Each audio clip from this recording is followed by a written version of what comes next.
Est-ce qu'il y a quelqu'un qui a une question? Pour commencer.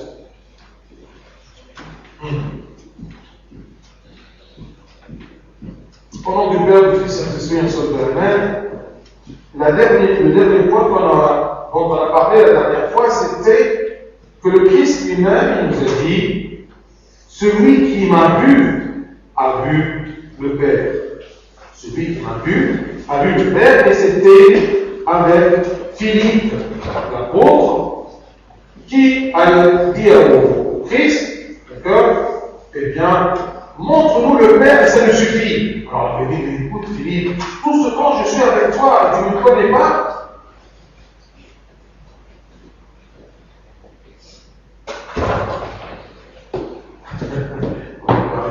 Regardez quoi. Vous avez fait l'économie, d'accord. Nous sommes en vacances, on arrive à 7h30 à l'église. Donc c'est une réunion qui commence à 6h30. Bien. Alors il lui a dit, mais tout ce temps-là, je suis avec toi, Philippe, tu ne me connais pas. Celui qui m'a vu a vu le Père. Et ça, c'est une preuve pour nous que le Fils est Dieu.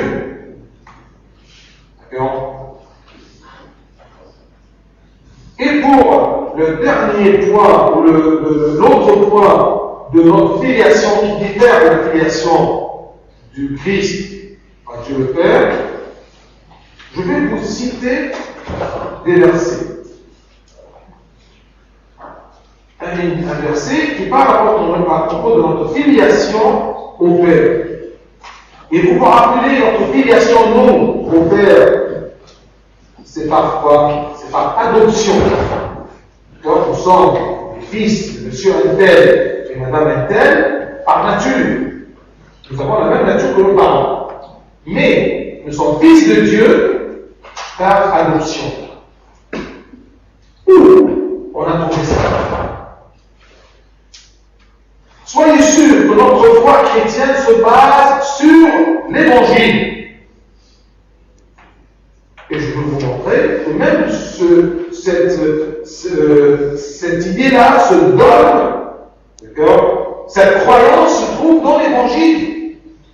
Mais méfiez-vous, si vous discutez avec quelqu'un ou vous lui essayez de l'expliquer en se basant sur l'Évangile, et lui n'y croit pas. Alors ça ne sert à rien de lui parler. Vous voyez, ça ne sert à rien de lui parler. Parce que la base de notre croyance, c'est la parole de Dieu. C'est ça. Et je vous dis qu'il y a un verset qui nous dit que tout ceci a été écrit par des hommes guidés, il y a un autre terme, poussés par l'Esprit de Dieu. C'est-à-dire, j'imagine un peu qu'est-ce que vous avez poussé par l'Esprit de Dieu, c'est-à-dire moi je suis là, salut, Saint-Jean, Saint-Paul, je suis là. Et je sens une force intérieure qui me pousse. Dit, écris ceci. Non, je écris ceci. Et j'écris. Alors, la force qui me pousse à écrire sûrement va me protéger de me tromper. Oui ou non? C'est notre foi. Vous voyez? Si tu crois à ça, tu es chrétien. Tu te bases sur la parole de Dieu, parce que c'est notre livre.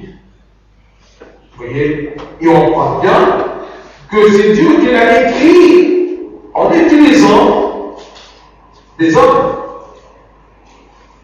Donc, ce n'est pas des hommes qui l'ont écrit. C'est Dieu, par son esprit, qui les a poussés à écrire ceci. Et j'y crois. C'est ma référence. C'est ça la parole de Dieu. C'est clair? Alors, si je discute avec quelqu'un qui ne croit pas à ce livre, et que ce livre-là est plein de fautes, et ça ne vient pas de Dieu, ça ne sert à rien de lui parler. Et là, je te pose la question. La Bible pour toi et toi, est-ce que c'est vrai la parole de Dieu? Ou c'est une histoire, ou des histoires, qu'il y a des hommes qui l'ont écrit?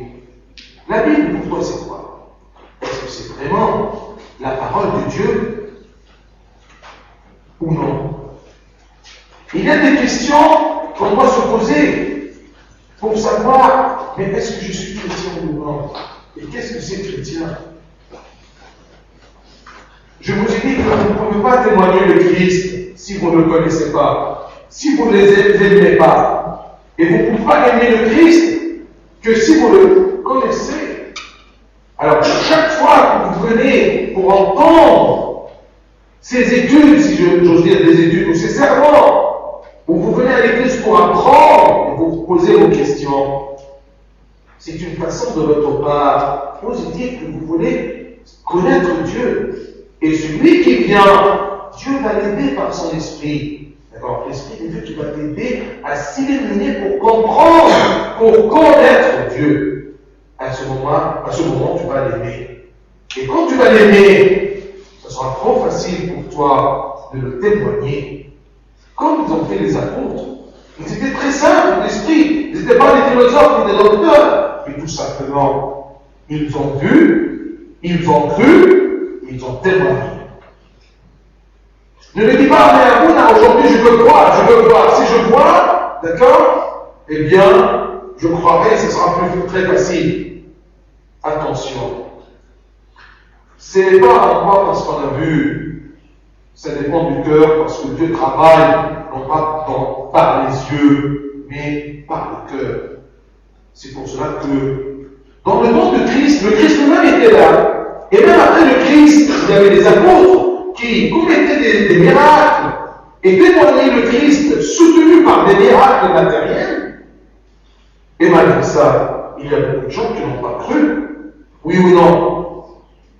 Donc, la croyance ne dépend pas toujours, et ne crois pas que la croyance croit toujours ou dépend toujours de ce que je vois. Ça dépend du cœur, parce que parfois je crois et j'ai le cœur dur, le nuque et gîte. Je ne veux pas croire.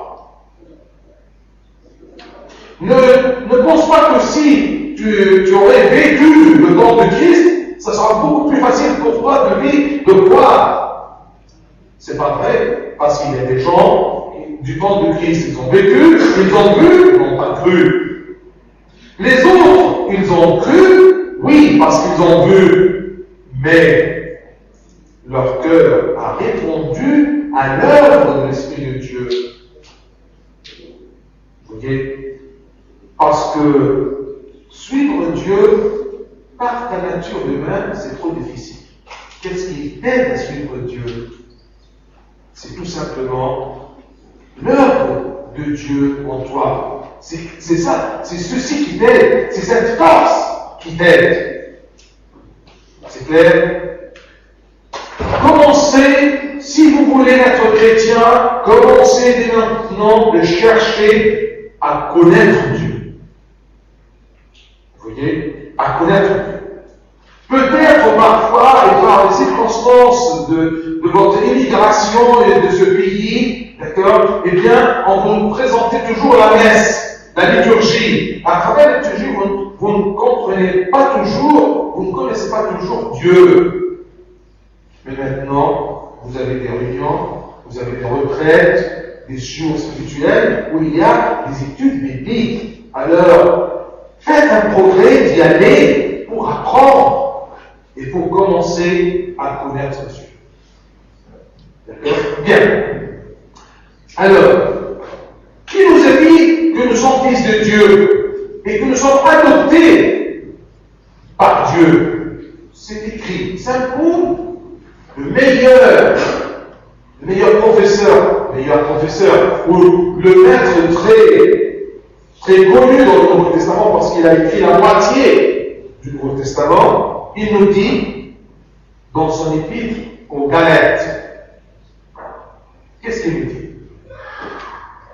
Lorsque les temps ont été accomplis, Dieu a envoyé son Fils, né d'une femme, né sous la loi, afin qu'il rachète ceux qui étaient sous la loi, afin que nous recevions l'adoption. Ainsi, tu n'es plus esclave, mais fils. Et si tu es fils, tu es aussi héritier par la grâce de Dieu. On va commencer à disjecter ce verset.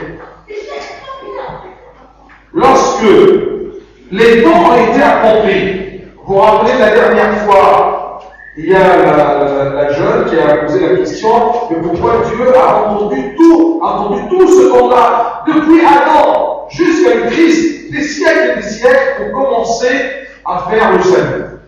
Rappelez-vous, nous sommes à l'église, celui qui a les choses dans la bouche, qui tape pas. D'accord? Lorsque les temps ont été accomplis, donc, on dit toujours que pourquoi Dieu a entendu tout ça? Parce qu'il y avait un moment opportun. Un moment où il y avait cette Vierge Marie, qu'il avait Saint Jean-Baptiste, qu'il y avait Judas, qu'il y avait Hérode, qu'il y avait les pharisiens, qu'il y avait les prêtres méchants, qu'il y avait tout le temps opportun. Et ce que Saint Paul nous dit ici, lorsque les temps ont été accomplis, c'est clair? Ensuite, quand les temps ont été accomplis, qu'est-ce qu'il a fait Dieu? Dieu a envoyé son Fils. Et comment envoyer son Fils? Né d'une femme. C'est clair? Regardez, tout ce qu'on connaît, comme la naissance du Christ, la Sainte Vierge Marie qui a enfanté sans connaître un homme et tout ce truc-là, c'est écrit toujours dans la parole de Dieu, dans l'Évangile.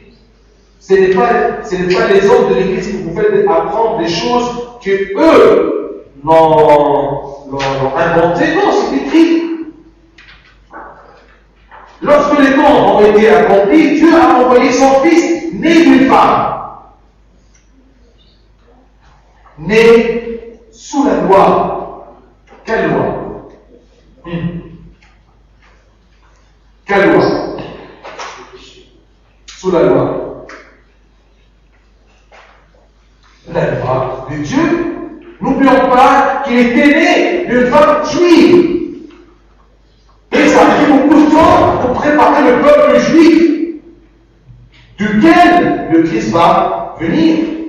Alors, il est venu sous la loi, c'est-à-dire en respectant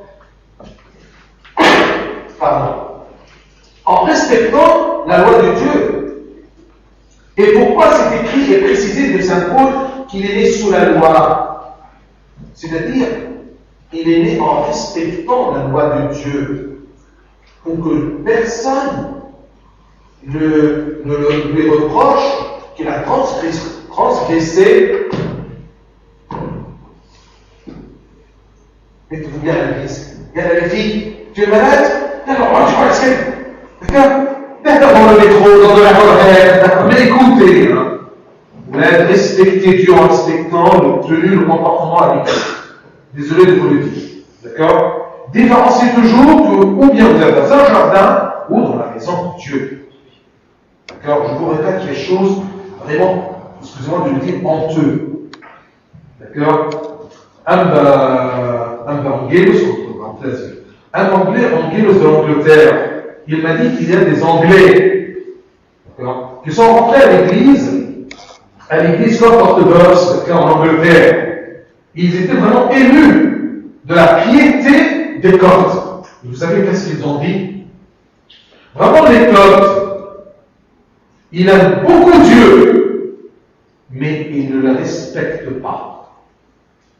Imaginez-vous, parce qu'ils ont rentré bien sûr dans l'église, et vous comprenez qu'est-ce qu'ils font les Égyptiens, d'accord? Alors imaginez-vous, alors c'était vraiment un message que nous, on aime bien Dieu, mais on ne le respecte pas. Vous voyez? Bien. Alors, il est né sous la loi, c'est-à-dire respectant la loi de Dieu. Et là, par exemple, je vous donne un exemple. Pourquoi le Christ est venu de la Sainte Vierge Marie et elle avait toujours un mari? Malgré ce mari-là, elle ne l'a pas couché. Mais dans le plan de Dieu, il a voulu bien que son Fils soit envoyé dans le monde, né d'une femme, mais qu'elle soit toujours au moins devant les gens mariés. Parce que sinon, la Sainte Vierge Marie, si elle n'avait pas de mari, vous voyez, devant les gens, et d'après la loi, elle aurait été lapidée. Une femme enceinte, elle n'a pas de mari. C'est complètement différent qu'une femme devant les gens a un mari, mais l'ange lui a apparu en lui disant, l'enfant que tu vas enfanter, d'accord, c'est Emmanuel, c'est le Christ. Et il apparaît aussi à Joseph en lui disant, n'ayez pas peur de garder la femme. Parce que, vous connaissez l'histoire. Donc, ici vous comprenez ce que Saint Paul dit. Lorsque les temps étaient accomplis, Dieu a envoyé son Fils, né d'une femme, né sous la loi, afin qu'il rachète ceux qui étaient sous la loi. Nous étions toujours sous la loi, d'accord, de Dieu. Les êtres humains, ils étaient sous la loi de Dieu. Mais pour les racheter du péché. Vous voyez? Donc là, vous pouvez avoir ce vocabulaire, ce plan dessiné bien dans votre tête. C'est que Dieu, quand les temps ont été accomplis, Dieu a envoyé son Fils, né d'une femme, né sous la loi, afin qu'il nous rachète, nous qui étions sous la loi, afin que nous recevions l'adoption. Et à quoi ça sert d'être adopté par Dieu? Si un homme adopte un garçon ou une personne, cette personne, il sera quoi? Héritier? Oui ou non? Alors, on va hériter quoi? Le royaume des cieux. Et on ne pouvait pas l'héritier ou avoir part là-dedans, une place là-dedans, que si nous sommes rachetés par Dieu, parce que nous étions, esclaves du péché, esclaves de Satan. Né sous la loi, afin qu'il nous rachète afin qu'il rachète ce qui était sous la loi, afin que nous recevions l'adoption. Ainsi, tu n'es plus esclave. Parce que parfois, on ne comprend pas qu'est-ce que Dieu nous a racheté. La rédemption nous a racheté de qui? De notre maître, ancien maître.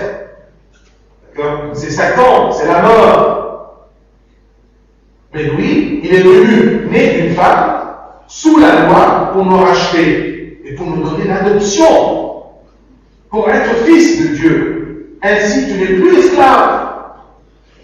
Regardez ce que Dieu a fait pour nous libérer de l'esclavage de Satan et de la mort, et nous, par notre volonté, en se vend encore une fois à des convoitises, à des faiblesses de cœur, parce que tout simplement, on ne peut pas persister dans la liberté de l'enfant de Dieu. On se laisse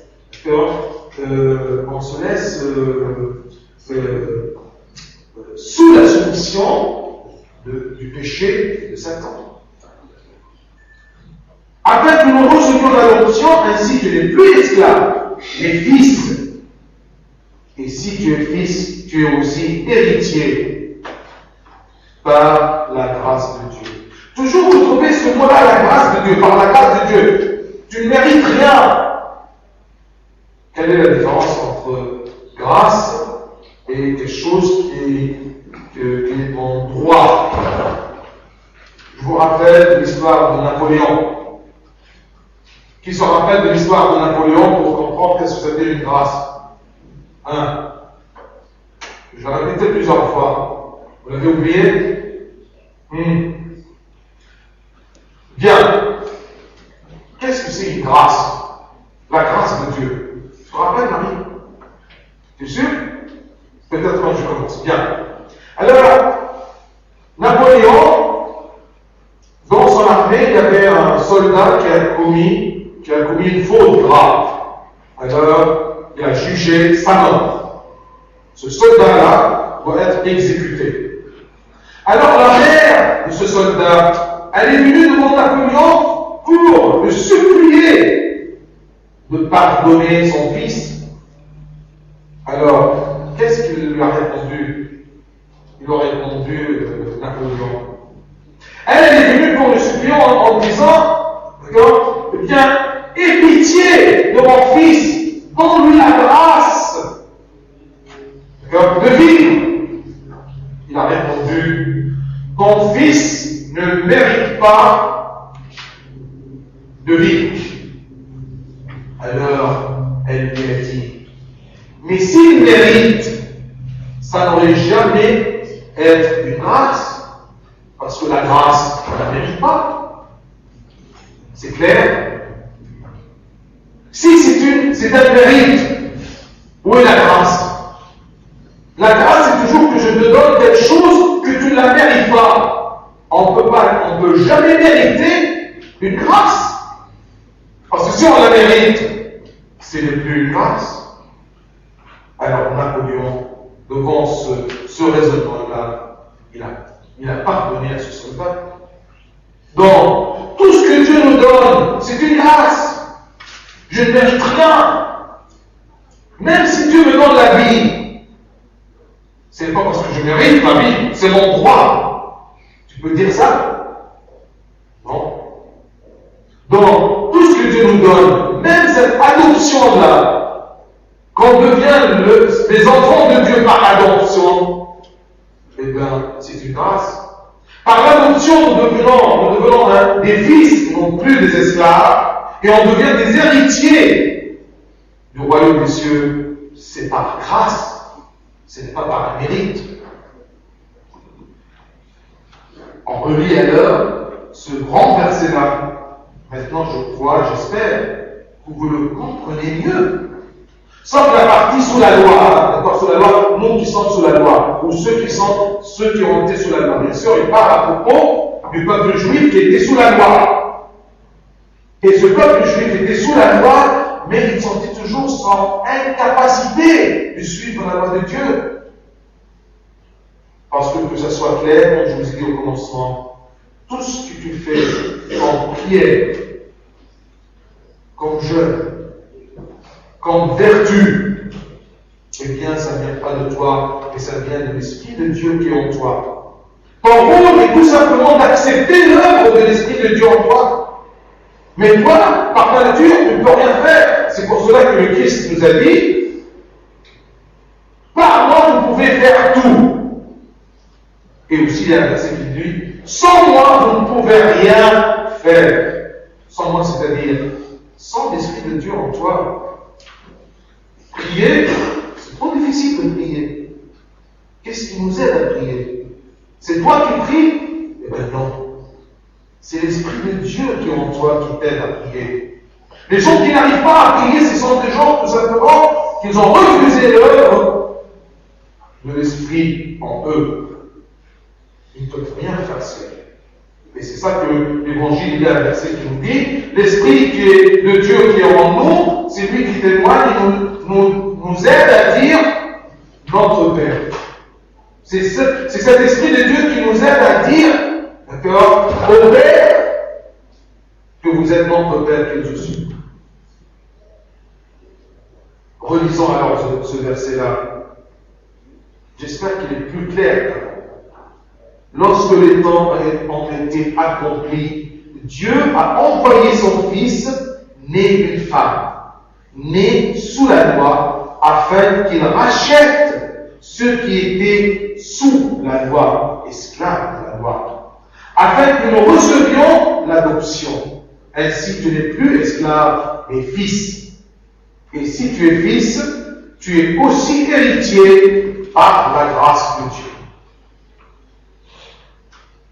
Donc, le mot adoption, l'idée de cette adoption-là que l'Église raconte et explique à ses fidèles, ça vient de la parole de Dieu.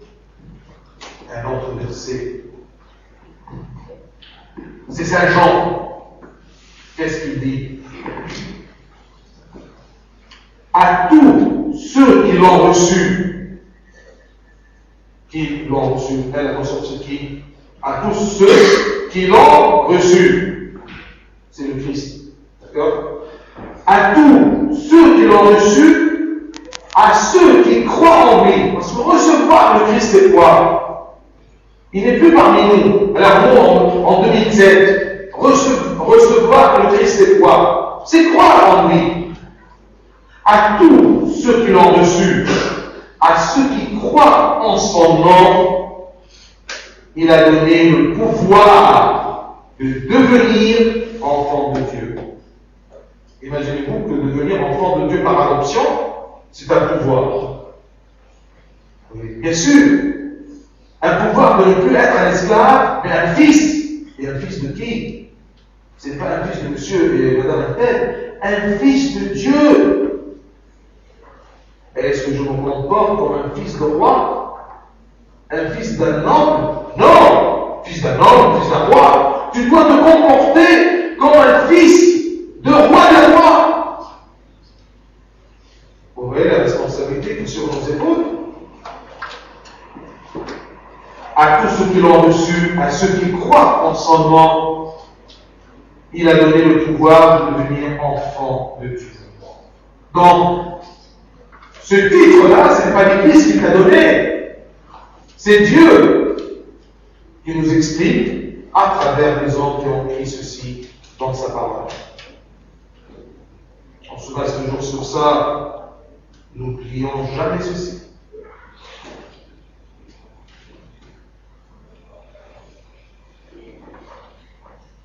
Donc, c'est ça l'adoption. C'est ça être fils de Dieu. Par adoption.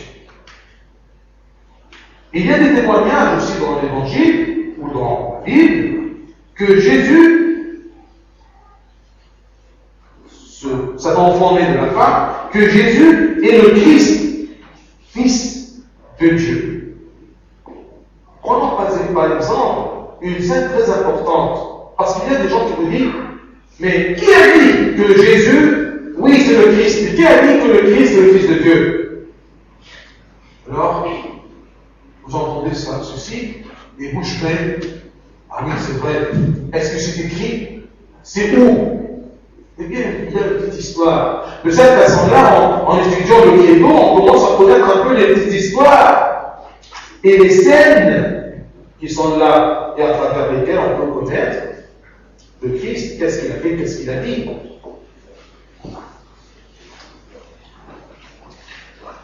Saint Matthieu, chapitre 16.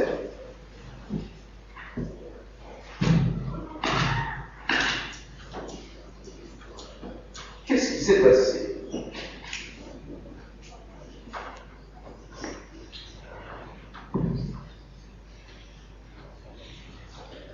Jésus, étant arrivé dans le territoire de Césarée de Philippe,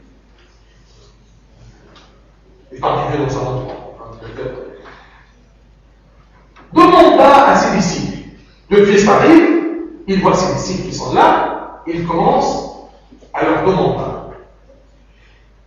qui suis-je pour dire des hommes, moi, le Fils de l'homme? Qui suis-je? Vous, mes disciples. Il n'a pas posé la question directement. Qui suis-je pour vous? Non. Qui suis-je pour dire des hommes? Les autres, qu'est-ce qu'ils disent? Les hommes, qu'est-ce qu'ils disent à propos de moi? Moi, le Fils de l'homme. Hein? Le Christ est le Fils de l'homme, comment? Par quoi? Par nature. Qui dit ça? Et le Fils de l'homme par nature? Non. Jésus, alors, non, parce que Jésus c'est le Fils de Dieu par nature. Oui, mais alors les Fils de l'homme par adoption. Ah bon, par adoption? Incarnation. Incarnation. Civil. Comme par nature. Regardez. Donc on commence à connaître notre voix. On peut répondre. On n'a pas l'habitude, on se prend, mais ça ne fait rien. Donc, le Christ, le Fils de l'homme, il est né d'une femme, il est Fils de l'homme par incarnation.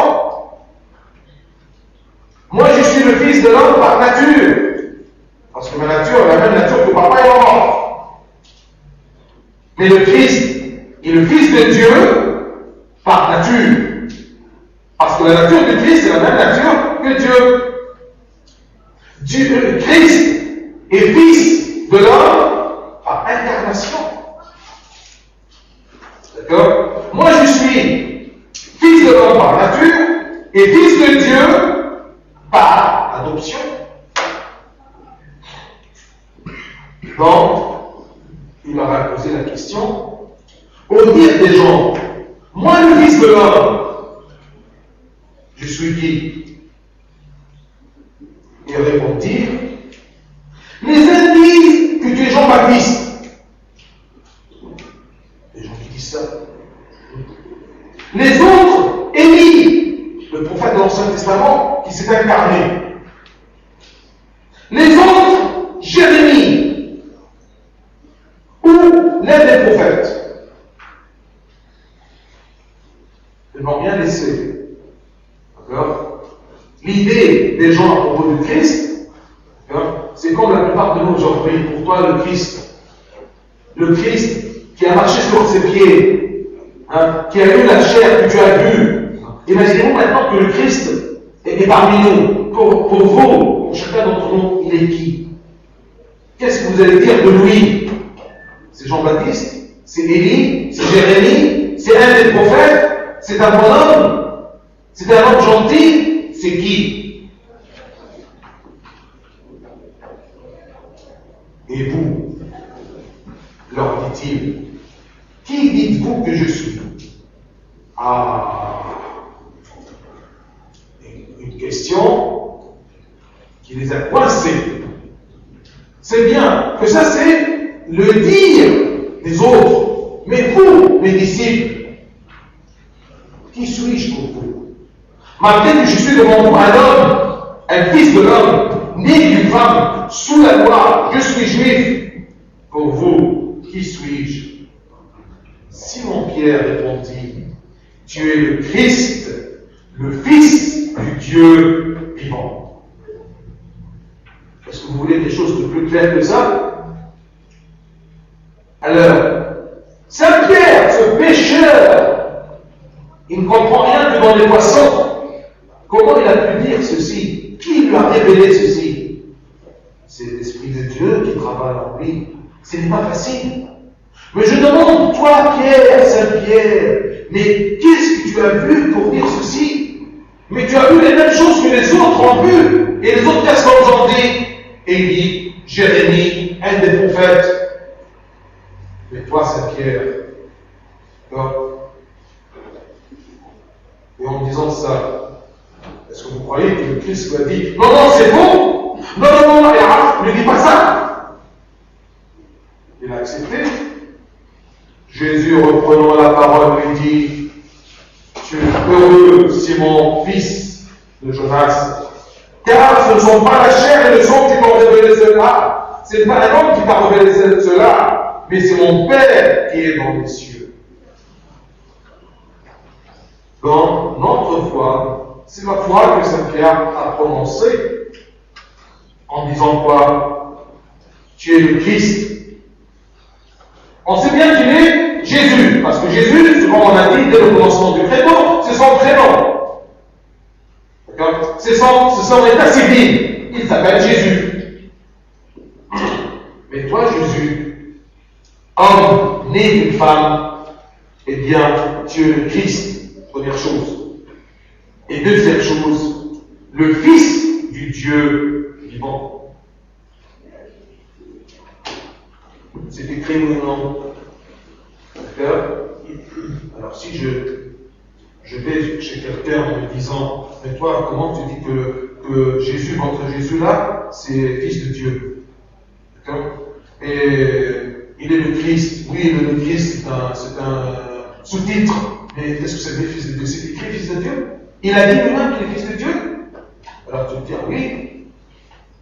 Il a rencontré un jour les disciples, et c'est écrit en Matthieu 16, d'accord? Et tu lui dis ça. Ou bien il croit, ou bien tu dis, ah non mais c'est bon! Mais écoute monsieur, s'il ne croit pas à ce que tu dis, et non plus il ne croit pas à la parole de Dieu, tu vas le convaincre quoi, ou tu vas lui dire quoi? Rien. Alors, ne me fatigue pas à parler à quelqu'un qui ne croit pas à la Bible. Et dès le commencement, je t'ai expliqué, pour nous, la Bible, c'est quoi? C'est la parole de Dieu. L'Esprit de Dieu a poussé des hommes à l'écrire. Et sûrement l'Esprit de Dieu, il sait bien garder ces hommes honnêtes, de bien transmettre ce que Dieu a voulu nous transmettre.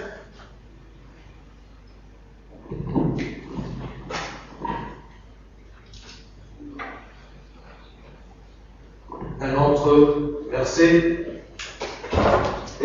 Moi, je préférais maintenant, j'ai vu que la meilleure des choses, c'est pas de vous faire apprendre loin des versets, mais tout simplement pour commencer à connaître la parole de Dieu. Parce que c'est facile de vous parler des phrases loin de la Bible. Non, je préfère que vous découvrez, que nous découvrons ensemble ce qu'il y a dans ce livre-là. Et je me base toujours, excusez-moi de dire, à vos convaincre, pas des versets. Matthieu 27. Alors ça, c'est le témoignage, un des témoignages, c'était le témoignage de Saint-Pierre. Vous allez me dire que Saint-Pierre, écoute, était parmi les disciples, il a vécu avec le Christ. Je veux vous montrer, ou je veux vous citer maintenant un témoignage d'un soldat romain qui était au pied de la croix. Vous voyez? Un centenier. Qu'est-ce que c'était le centenier? Dans l'armée romaine, le chef des centaines de soldats, ils l'ont appelé le centenier. Et ça, c'est un Romain qui était là, au pied de la croix. En Matthieu 27, à la fin, c'est écrit quoi? Écoutez. Le centenier et ceux qui étaient avec lui pour garder Jésus, ayant vu le tremblement de terre et ce qui venait d'arriver, furent saisis d'une grande frayeur et dirent, assurément, cet homme était fils de Dieu. Les Romains. Imaginez-vous que l'Esprit de Dieu travaille dans les cœurs de tous les gens même. Ces idolâtres, ces Romains-là, vous savez bien que la religion des Romains, le nom du Christ, c'était l'idolâtrie. Les Romains, ils avaient leur Dieu. Alors, ce centenier-là qui était romain, avec tout ce qui était avec lui, pour garder ce voleur, ce brigadier-là, le Christ qui était crucifié, ils ont vu le tremblement de terre et tout ce qu'ils ont vu, ils furent saisis d'une grande frayeur et dirent avec sérénité, avec sûreté, assurément cet homme était fils de Dieu. Je vous ai cherché deux témoignages. Un témoignage de Saint-Pierre et un autre témoignage, vous voyez, de ce centenier-là qui a proclamé vraiment que cet homme-là était fils de Dieu.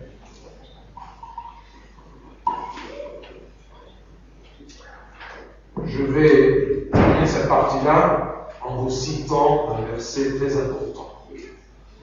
Peut-être il va répondre à beaucoup de questions dans vos têtes vis-à-vis des autres gens. Je ne peux pas essayer de faire beaucoup de commentaires, mais écoutez bien. Qui croit au Fils, avec la F majuscule, qui croit au Fils a la vie éternelle.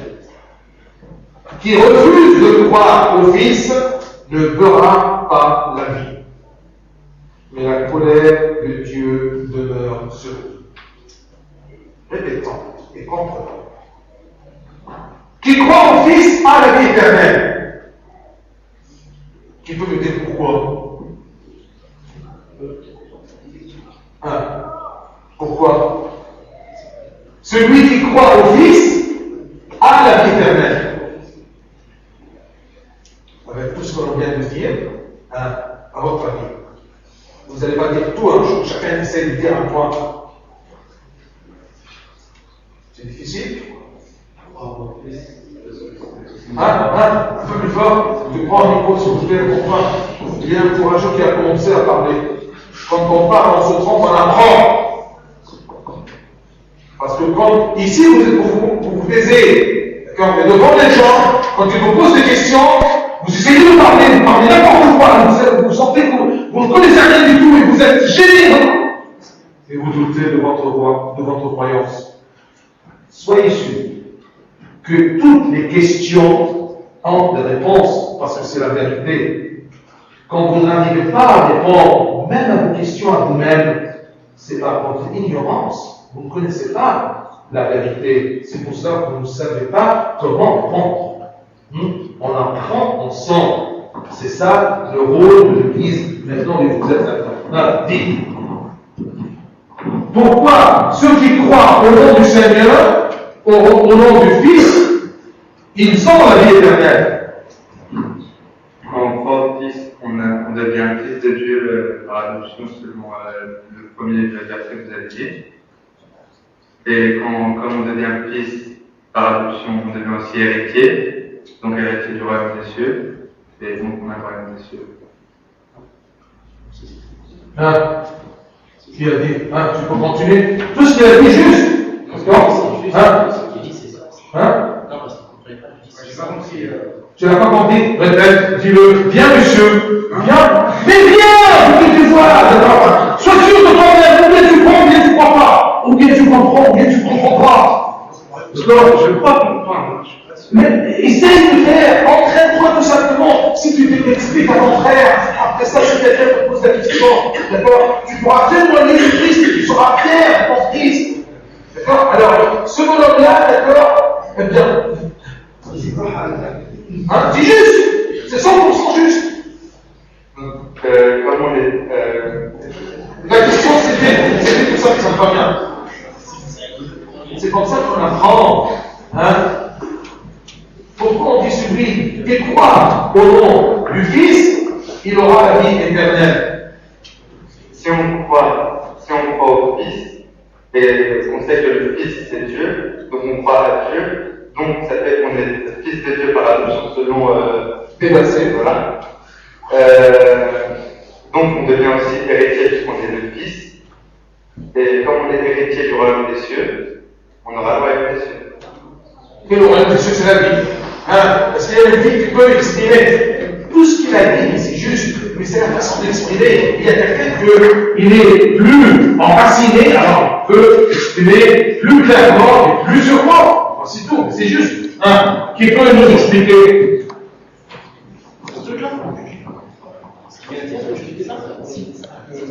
Une autre façon, qui peut répéter de la façon bien.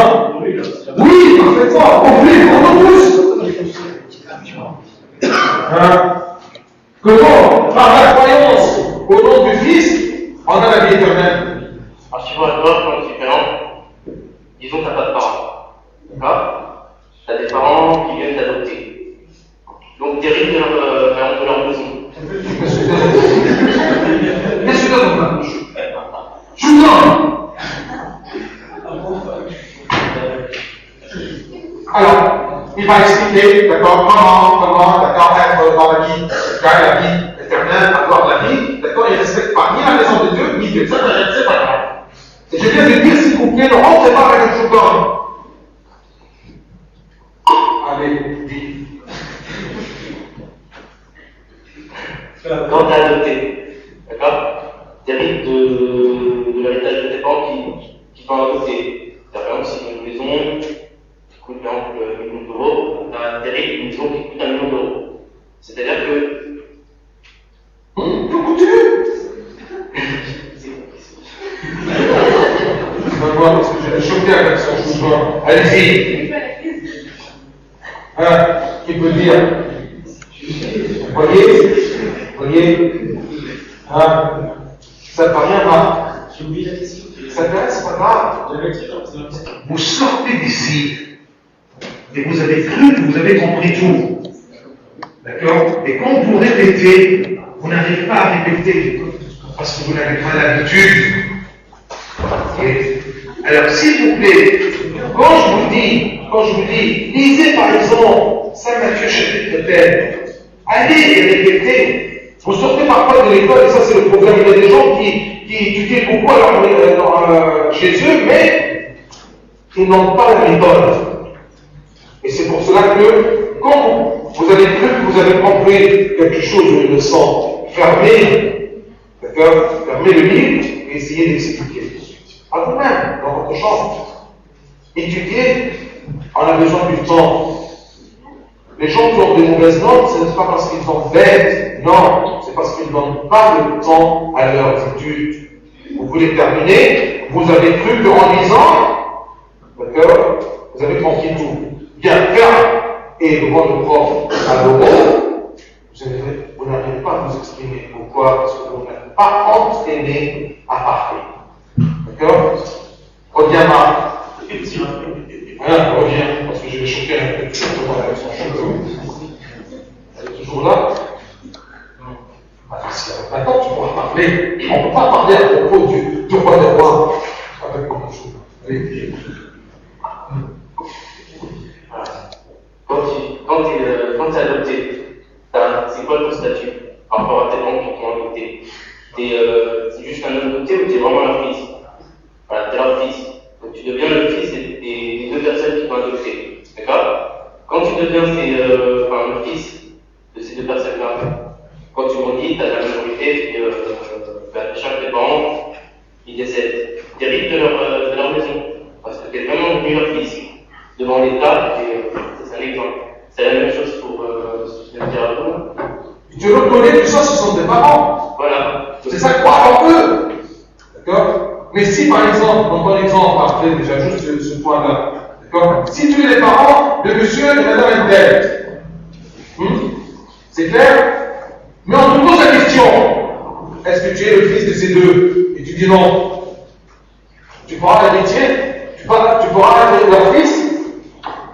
Alors, celui qui ne croit pas au Christ, le Christ est venu, il t'a présenté ceci, le salut et le royaume des cieux. Mais personne ne peut le prendre et l'acquérir que si il est fils de Dieu. Il est racheté. Il est racheté par le Christ. Si tu ne crois pas au nom du Christ et à tout ce qu'il a fait pour toi par grâce, tu ne pourrais pas profiter de ce qu'il présente. Donc, tous ceux qui croient en son nom, qu'il est le Christ et fils de Dieu et nous a rachetés, il est Dieu, fait homme, il s'est incarné, il est mort sur la croix pour nous. Si je ne crois pas en tout ça, je ne peux pas profiter de ce qu'il m'a présenté, la vie éternelle. Bon, tous ceux qui croient au nom de Christ, croire au nom de Christ, c'est quoi? Croire au nom de quelqu'un. Comme Marc t'a dit, comme par exemple, tu crois à tes parents. D'accord? Croire au nom de Christ, c'est-à-dire proclamer ma foi en tout ce qu'il a fait pour moi, qu'il est le Rédempteur, qu'il est le Sauveur. Si tu crois en tout ça, tu auras la vie éternelle. C'est évident, c'est clair? Qui refuse de croire au Fils? Qu'est-ce que ça veut dire au Fils? Au Fils, c'est-à-dire qu'il est Fils de Dieu, qu'il est Dieu, et s'est fait homme, et il est né d'une femme sous la loi pour nous racheter, pour nous donner la vie éternelle, ainsi de suite, pour nous donner l'adoption et le Fils de Dieu. Qui refuse de croire au Fils ne verra pas la vie. Mais, et en plus de ça, mais la colère de Dieu demeure sur lui. Et pourquoi? Parce que tout simplement, imagine-toi, Dieu a fait tout ça pour les hommes, et à un moment, les hommes refusent. L'homme qui va refuser, Dieu sera content. Sa colère demeure sur cette personne. Hein? Ça va? D'une autre façon, vous avez compris pourquoi nous, on croit en Christ, et on croit en Christ par l'aide de Christ. Parce que quoi, dans le Christ tout seul, ce n'est pas facile pour la nature humaine. Ce n'est pas facile pour la nature humaine. C'est clair? D'accord?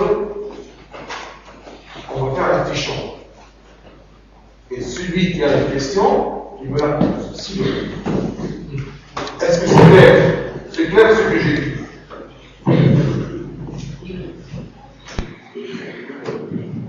Choisissez un champ, choisissez un champ.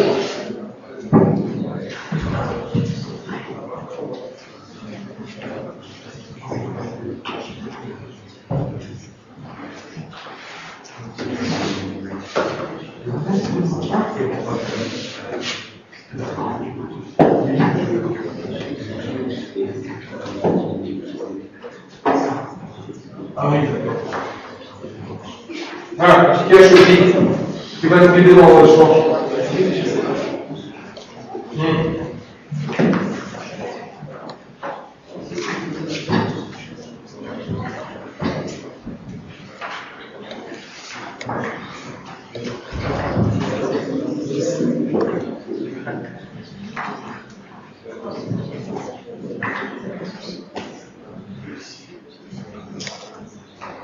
Prénom 202.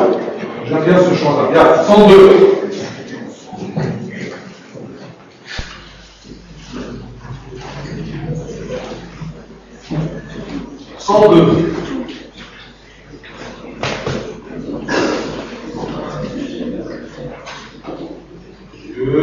Je te vois dans le ciel étoilé, ô Dieu, dans tout ce que tes mains ont créé. Je chante les lois éternelles, ô mon Dieu, éclaire ton âme et mon cœur de ton feu. Seigneur Dieu, partout je te vois, je t'entends, le ciel et le monde pour les yeux d'un enfant. Ô Dieu, je te vois, je t'entends. Je vois dans l'aurore irisée de douceur, les fleurs éclatantes de ton âme et couleur. Entendre ta voix dans le chant des oiseaux, mon cœur me guérit, mon repère me fait.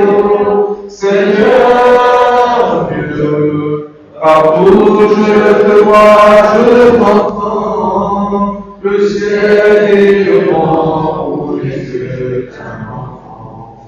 Oh Dieu, je te vois, je t'entends.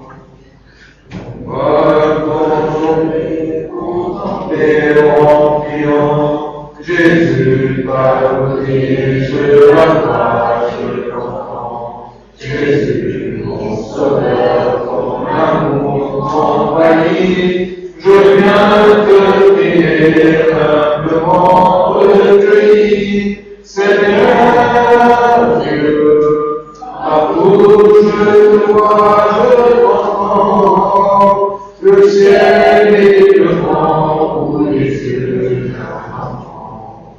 Dieu, je te vois, je t'entends. J'ai vu sur la croix mon espoir, mon salut, toujours l'unique que je t'ai reconnu. L'Esprit, tu l'éclaires, anime mon cœur, efface mes peurs, mes chagrins et mes peurs. Seigneur Dieu, partout je te vois, je t'entends, le ciel et le vent pour les yeux d'un enfant. Oh Dieu, je te vois, je t'entends. Est-ce qu'il y a des questions?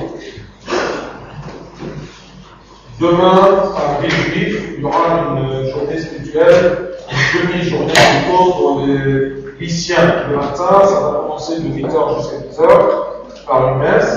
Ensuite, le petit déjeuner, et ensuite on va avoir un serment, disons, et ensuite un repos, une pause, ensuite des chants, et vous avez le programme sur le forum pour transport. Et je ne vais pas vous dire le détail, mais tout simplement, c'est de 8h du matin jusqu'à 14h. Et après 14h, ça sera pour les collégiens. D'accord? Alors, ceux parmi vous qui peuvent venir demain, à Villejuif. 8h14.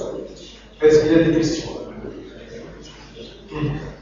Demain, il y a une messe ici, normalement, en français, à Bonaparte. D'accord? Parce que moi, je serai, après qu'il termine ici, le catéchisme de la messe, il va nous rejoindre. Moi, je serai là-bas pour la messe et pour la demi-journée. Est-ce qu'il y a des questions? La prochaine fois, on va commencer notre phrase né du Père à la siècle. Car ça, c'est le thème. Bien. La réunion, c'est à quelle heure, mademoiselle? À 6h30.